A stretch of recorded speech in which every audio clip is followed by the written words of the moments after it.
Salut, je suis Anderson Demien, je suis multi-investisseur, j'investis dans l'immobilier, dans l'agriculture et dans l'élevage. Pour moi, ces trois secteurs-là, en fait, bien sûr, permettront aux Africains, bien sûr, de sortir de la pauvreté et de toutes ces choses qu'on rencontre en Afrique, en fait. Vous voyez. Voilà. Donc, aujourd'hui, je vais vous parler, bien sûr, des serres agricoles, en fait. Pour moi, c'est la solution, en fait, n'est-ce pas, l'une des solutions qui permettra, je veux dire, une révolution agraire en Afrique. C'est quand même bizarre, en fait, n'est-ce pas?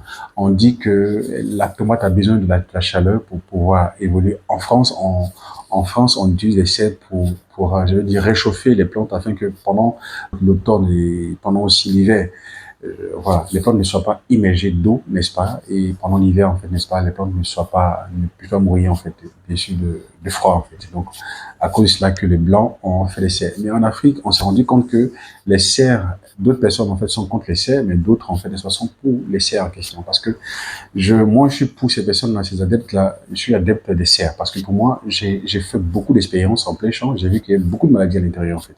Donc, pour moi, je pense qu'il faut trouver d'autres techniques, en fait, pour pouvoir faire évoluer les choses, en fait. Voilà. Donc, cette terre en question, il y a beaucoup de personnes qui le font, ça marche, il n'y a pas de problème. Voilà. Donc, chacun a son système. Moi, je préfère déjà les serres, parce que pour moi, les serres, n'est-ce pas, sur une petite superficie, tu peux produire beaucoup de tonnes de tomates, beaucoup de tonnes de piments et autres, en fait. Voilà. Et pendant toute la saison, que ce soit pendant la saison sèche ou pendant la saison des pluies, tu produis.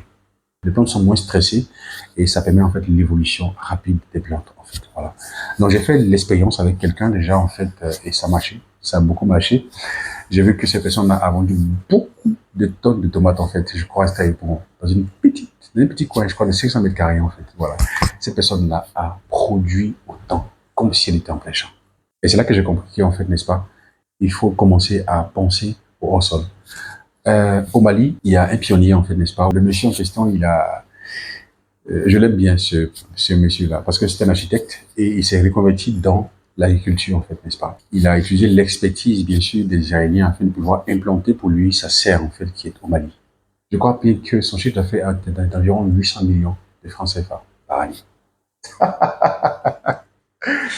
C'est, euh, lorsque on se dit, mais attends, mais c'est, donc il y a des gens qui se font assez d'argent comme ça, en fait, dans ce monde-là en question, et en Côte d'Ivoire, et en Afrique et autres, en fait. Vous voyez, les serres agricoles. C'est une petite superficie, je crois qu'il a mis des serres sur 1 hectare.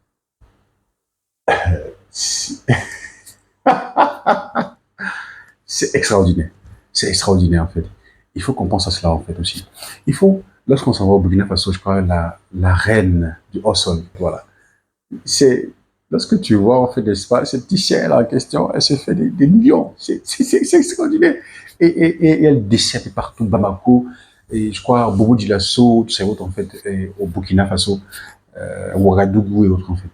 Voilà. En fait, ces serres en question, n'est-ce pas, permettront à beaucoup de personnes de sortir de la pauvreté.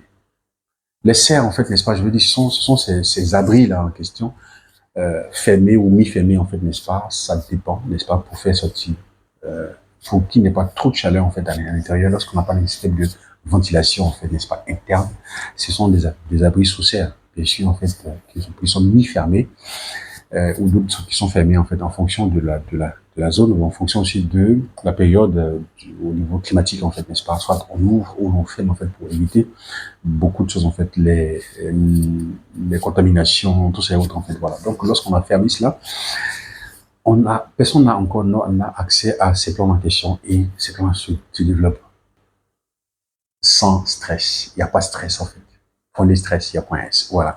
Donc c'est ça en fait. C'est à ça qu'il faut qu'on arrive en fait. C'est à ça qu'il faut qu'on puisse arriver en fait. Et c'est pour cela que je suis là. Et je vais vous parler, je vais vous présenter beaucoup de systèmes en fait pour sortir de la pauvreté, qui vont permettre à beaucoup de personnes, à beaucoup d'Ivoiriens, à beaucoup d'Africains de sortir de la pauvreté et de pouvoir investir dans l'agriculture en fait. Voilà. Donc les serres en fait, n'est-ce pas, c'est l'alternative en fait du plein champ.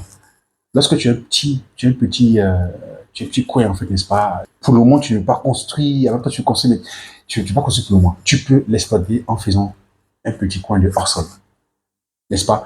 Où tout, tu mets tout à l'intérieur. Tu as irrigué le corps, en fait, tout est bien irrigué, en fait, n'est-ce pas? Tu fais une petite toiture, en fait, n'est-ce pas, qui est fermée, n'est-ce pas? Et tu fais ton petit coin de tomate, ton petit coin d'aubergine, ton petit coin de gombo, le gombo qui est 45 jours, la tomate qui est 30, qui est qui est 90 jours. Et l'aubergine aussi qui est 90 jours, en fait. Toutes ces choses-là, c'est très important. Je le dis, en fait, le système de serre, n'est-ce pas, va révolutionner l'Afrique. Il y a trop de problèmes, en fait, au niveau des maladies en Afrique. Des maladies, je veux dire, tropicales, n'est-ce pas, qui touchent les solanacées, comme la tomate, l'aubergine, les piments, tout ça, avec toutes les variétés qui rentrent en ligne de compte, en fait. Même en Côte d'Ivoire, je pense bien qu'il y a maintenant des oignons pluviales. Vous savez, avant, quand on était petit, on nous disait toujours que ah, les gars, l'oignon quitte au Niger et tout ça et autres, en fait, ça ne pousse pas ici en Côte d'Ivoire. Mais ça pousse en Côte d'Ivoire maintenant. Ça pousse en Côte d'Ivoire. Ça pousse en Côte d'Ivoire. Ce sont des mauvaises appréhensions. Ça pousse en Côte d'Ivoire, en fait.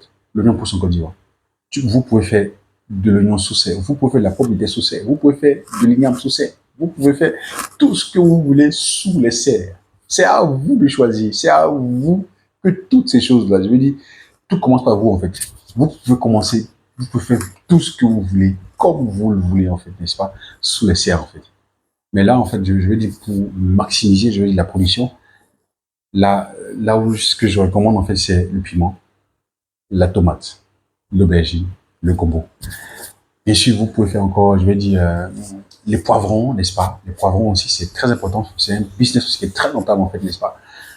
Vous savez, pensons à se mettre ensemble. Pensons à se mettre ensemble. Moi, j'ai des terrains, je veux dire, j'ai beaucoup d'offres de terrain, que ce soit à l'épée, que ce soit à Dabou, que ce soit sur la côtière, sur le nord de la côtière, au niveau de Grand Laou, tout ça, autres. En fait, j'ai beaucoup d'opportunités là-bas, en fait, de terrains moins chers. À Boaké aussi, des terrains moins chers là-bas aussi, en fait, aussi. Il y a des terrains moins chers partout. Chez moi-même, en fait, je veux dire, bon, à nous, que ce soit à Bégerville, en fait, il y a des terrains, il y a assez de terrains, en fait. C'est à nous de choisir, en fait, ces terrains en question. Et de pouvoir aussi, je veux dire, commencer les projets. On peut commencer les projets sous les serres. Ça ne nécessite pas assez d'argent, de l'argent de manière faramineuse. Beaucoup de personnes le font. Et il y a des formations, en fait, aussi qui sont là, en fait, n'est-ce pas? Où je crois bien que je vais vous montrer, je vais vous donner, en fait, n'est-ce pas, c'est les contacts pour ceux qui veulent les contacts de ces formateurs-là. Il n'y a pas de problème, en fait. Ces personnes peuvent vous contacter. Vous voyez, commençons à se mettre ensemble. Il y a beaucoup d'opportunités. Il y a des opportunités partout. Les abris sous serre, les abris sous serre. Le cas au Nigeria, en fait, il y a un gars qui est là-bas. Pour moi, ça va couper le souffle, ça va couper le souffle. Suivez un hectare, en fait, n'est-ce pas? Il a construit des serres de manière exponentielle, en fait. Et son système, c'est quoi? Tu viens, tu te formes, en fait, à l'intérieur, n'est-ce pas? Lorsque tu te formes, il te forme gratuitement. Et pour lui, c'est une main-d'œuvre qui est gratuite, en fait, en même temps. Donc, tu viens, il te forme et tu mets ça en pratique en même temps, dans son champ, sous ses serres en question. Donc, déjà, tu gagnes. Il aussi gagne aussi, en fait, aussi, parce que il gagne en main-d'œuvre. Toi, tu gagnes en formation et en expérience. C'est cela. À l'intérieur, il a construit, je crois, des hôpitaux, il a construit des lieux de culte à l'intérieur. Vous voyez, il faut qu'on commence ce genre de truc-là. Il faut qu'on commence, parce que pour moi, ça me fait rêver, en fait. J'aime beaucoup rêver. Je suis un rêveur. Je suis un rêveur. Je fais partie de ces personnes-là qui rêvent, en fait. Qui rêvent l'Afrique, en fait. Qui rêvent l'Afrique. Et qui rêvent, en fait, je veux dire, en fait, grand, parce que pour moi, lorsque tes rêves ne t'effraient pas, en fait, c'est parce que tu ne rêves pas encore. Il faut rêver, en fait, grand. Il faut comme, je veux dire, en 2014, la première fois où j'ai entendu cet adage-là de Jean Le Bihan, en fait, n'est-ce pas, alors, à investir en Côte d'Ivoire, on était parmi les 11 premiers, les 11 premiers, les 11 premiers start-up, en fait, je veux dire, de Côte d'Ivoire en 2014, investi en Côte d'Ivoire. Il a dit un truc, en fait, qui m'a boosté, en fait, en 2014. Il a dit, visez la Lune. Et même si vous n'atteignez pas la Lune, en fait, même si vous ratez la Lune, en fait, vous faites partie des étoiles. En fait, c'était la première fois que j'entendais cet adage en question. C'était en 2014. Et là, ça m'a touché. Voilà. Rêvez grand. Rêvons grand, en fait, n'est-ce pas? Ne rêvons pas petit, en fait. Rêvons l'Afrique, en fait. Rêvons ensemble, en fait, n'est-ce pas? Ayons un rêve commun. Ayons ce rêve commun, en se mettant ensemble, en fait, n'est-ce pas? Et en produisant autant qu'il faut, en fait. Je m'arrête là. Pour ceux qui veulent, bien sûr, rentrer dans mon canal, dans mon channel Telegram, en fait, je mettrai le lien là-dessous pour ceux qui veulent intégrer. Et on fera de grandes choses. Pour ceux qui veulent faire des serres, pour ceux qui veulent faire des porcs. Et même encore, je vais vous parler des femmes intégrées. Oh là encore, oh là là, c'est extraordinaire, en fait, voilà. Et voilà, on pourra faire de grandes choses, en fait. Commençons à se mettre ensemble. Commençons à se mettre ensemble. Changer notre mentalité, notre manière de réfléchir. C'est juste ça, en fait. Nous allons commencer à nous mettre ensemble. Voilà. Soyons tous collectivistes, capitalistes. Ciao, ciao.